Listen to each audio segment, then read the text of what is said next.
My name is Annie Lin, and I am Senior Counsel with Loudr.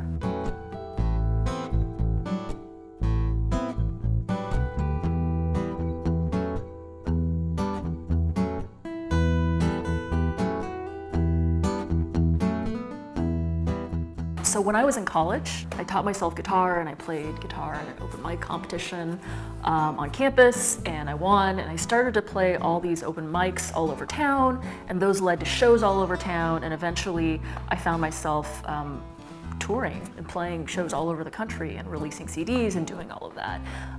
And I was one of those rare musicians that really likes the business side of entertainment. I've always really liked that. You know, I went back to school to get my law degree in intellectual property, focusing on entertainment law. So this job is directly related to my experience. What would you say is your main duty? What's your function? I'm the attorney here. Loudr has an entire distribution network that's supported by a licensing platform, which means that we work with a lot of digital retail stores like iTunes and Spotify. We also work with a lot of rights holders on a daily basis. And with every additional contact and with every single transaction that you have contracts and you have rights, and you need to have contracts that cover those rights. When you have a company that's built on rights and the rights of other people, you need to make sure that you have all of your ducks in order on the legal front. And so that's part of my job. I deal with a lot of really interesting issues: fair use, remixes, mashups, what constitutes fair use, what doesn't, what is a derivative work and what is a cover song. Like what are we dealing with here? The nuances of documents when they are drafted will reflect your company's goals. Most importantly, draft our distribution agreements, which, obviously determine what rights we have. I read a lot of agreements.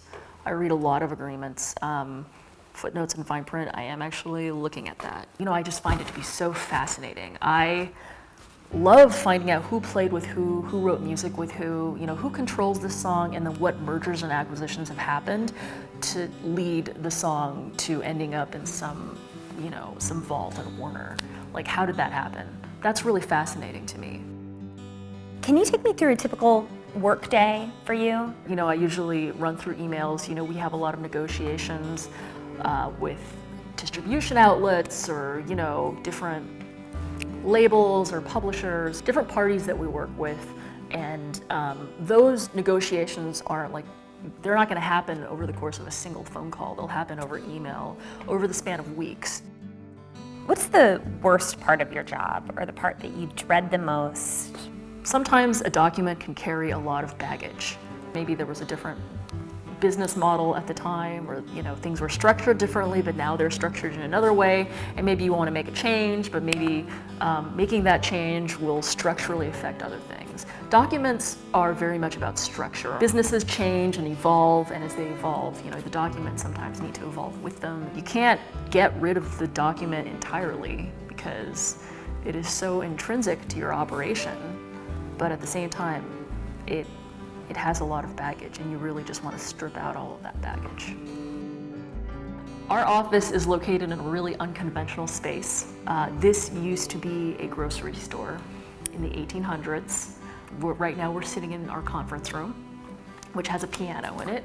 It's our ping pong table. We play it when we want to blow off some steam.